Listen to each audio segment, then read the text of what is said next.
having that flexibility, especially when I'm doing the fine tuning stuff at the end, just makes everything super easy. And I don't have to, I don't have to overthink, but now I'm raising the automation on this. It's going to affect this.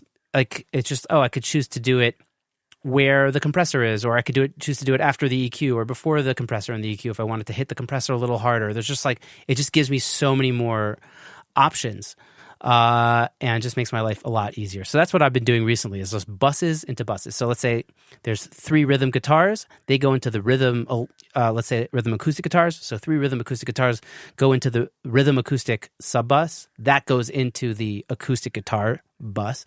And so I could do different EQ things at different stages, different compression things at different stages.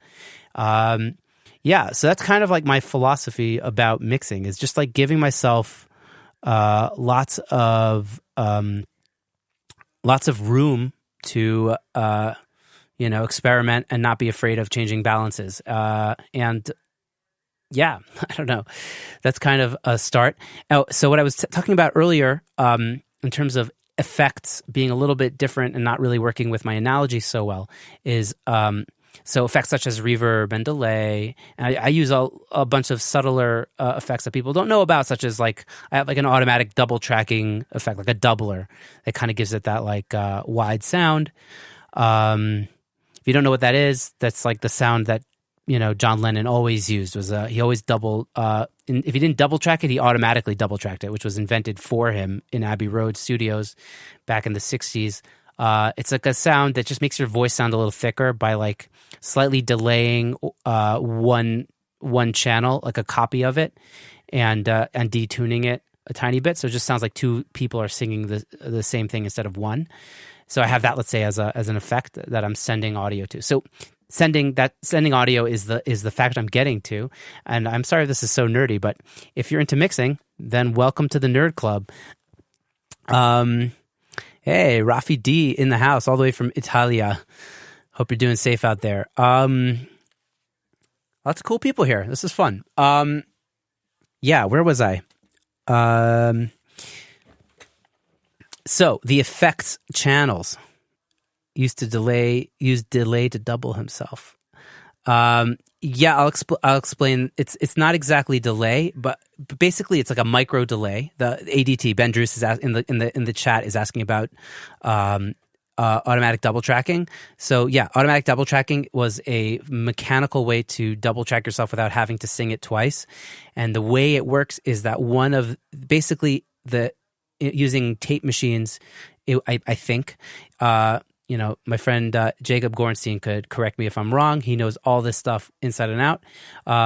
Using a tape machine, it would delay the playhead or something to make like a copy of the vocal, but the second vocal is a little bit delayed and it's detuned and it's like slightly off. So because it's a different pitch and a different time, just even though it's just slightly, it sounds like you're singing the part twice, and it gives it that bigger, fatter sound that people want. And often this is like one of my secret sauces, actually. When I mix, like when I want to really get like a bigger than life vocal, I'll just subtly give that effect to a vocal, but I won't just put that effect on the vocal. I'll send it, but like maybe, I don't know, minus 15 dB, minus 20 dB to an auxiliary channel, which is what I was getting to. And then just that little bit of that edge of that like extra width, if you will, or fatness really make the vocal come alive and be bigger than life. So that's something I do often. Depends on the genre and depends on the song. But if I want to get like a really like polished, big sounding pop vocal, that's what I'll do. I could get into more secret sauce stuff if you guys want, which is actually why I called my podcast Secret Sonics. I wanted to find the secret sauce to music production. In any event, we're sticking with that name for now. By the way, exciting news. Thanks to some friends, Zvi Rodan, Mendy Portnoy, and Yakir Hyman. Hopefully we're going to have a new theme song to Secret Sonics. We're working on something. It's in the makings. I don't think I'll be able to get it out by this week's episode, but I hope by the following week's episode. Working on it. In any event, So, so we have all these tracks running in parallel, and they, meet up in rivers. But simultaneously, we also have parallel tracks that are effects tracks. And I don't usually obviously I put compression and EQ and maybe saturation directly on a track, but oftentimes I'm using maybe 3 or 4 effects, probably more than that, probably 7 effects or something, let's say, in a mix. And you don't want to put those effects on every single channel. It'll kill your CPU.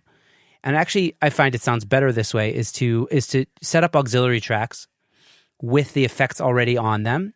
And those effects are 100% wet, right? So let's say you have a delay. You're going to set it to however the feedback you want it to be, and however, you want like a dotted, eighth note delay or ping pong delay or whatever. You'll just do the settings, whatever kind of delay you're going for, and you make it 100% wet. And then using a send off of the channel or the bus, you send a certain amount of that signal in tandem to the auxiliary track that has the effect on it. So in a sense, it's kind of like almost like you're using like, I don't know, like a pipe or something to direct some of the water however much you want, but this water stays the same. So this is where it kind of gets tricky in the analogy, but maybe I'm over nerding it out, and I don't even need to go into that much detail, but I'm going to do it anyways because I already started. So you make a pipe that leaves that creek and goes into another creek that has the reverb on it or the delay on it, or in the fancy case, the automatic double tracking effect on it. And the water from the original stream carries on. There's no water lost. It's the same signal, but now in tandem, you have signal that's been amplified into the effect. And now in tandem, you have a reverb. So, and I actually have all of my effects going into a bus, and that bus is called FX, and that's the FX bus, and it's one of my rivers. So all the little effect creeks or streams or whatever you want to call them go into the effects river, which goes into the ocean in parallel with all the other tracks. So even though it sounds like the vocal is dripped in reverb, it's actually sending out to a reverb channel, which might also have acoustic guitar in it, and it might also have a snare hit in it. So all these affected items are being affected on that effects channel, but it still sounds like it's coming from the source. And that's just the way most people do it. Because for CPU reasons, it's just too crazy to put a reverb channel on every single track.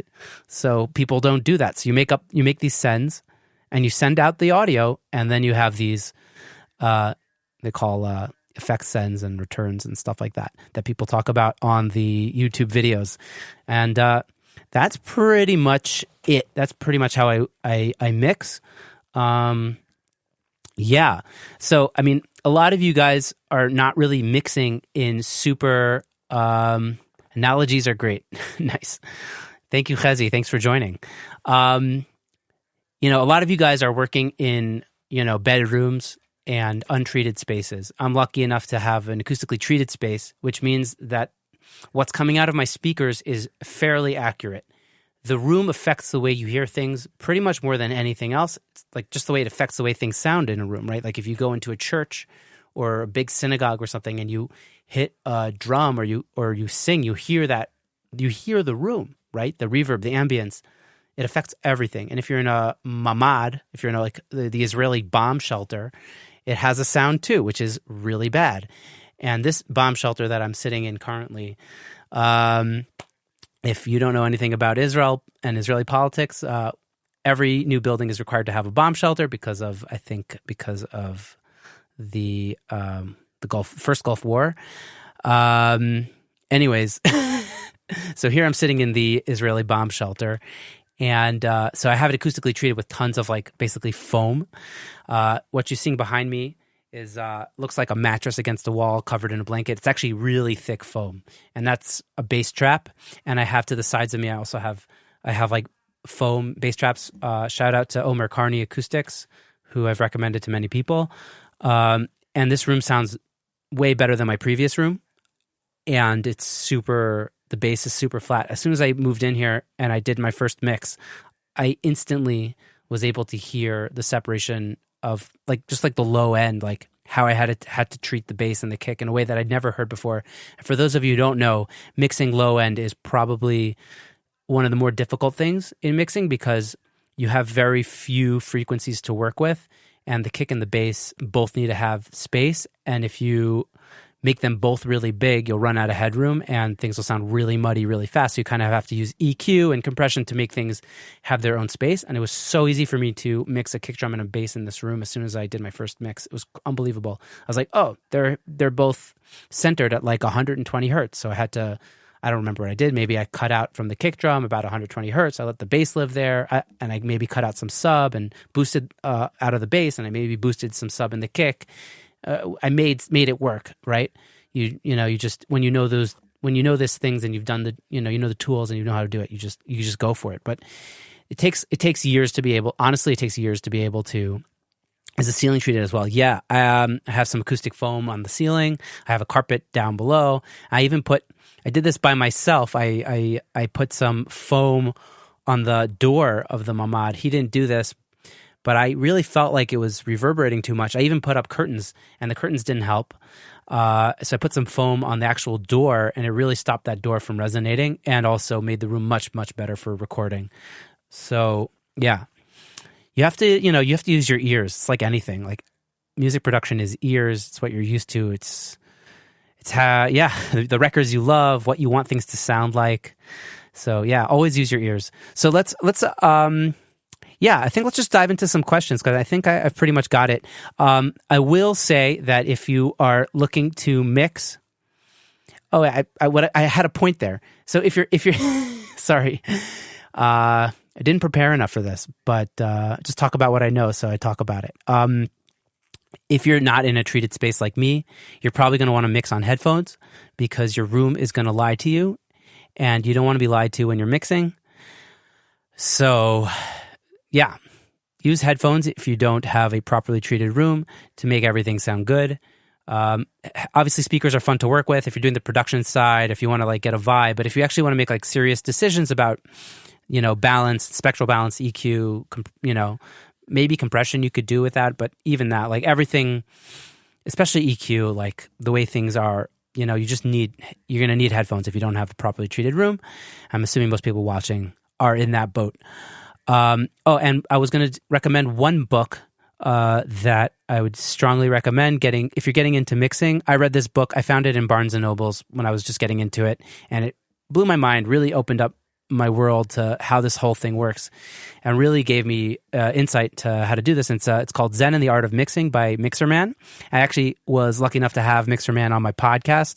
On the off chance that Mixer Man is watching this now, he is my friend on Facebook. So shout out to Mixer Man, Eric Sarafin. You could check out his episode at my website.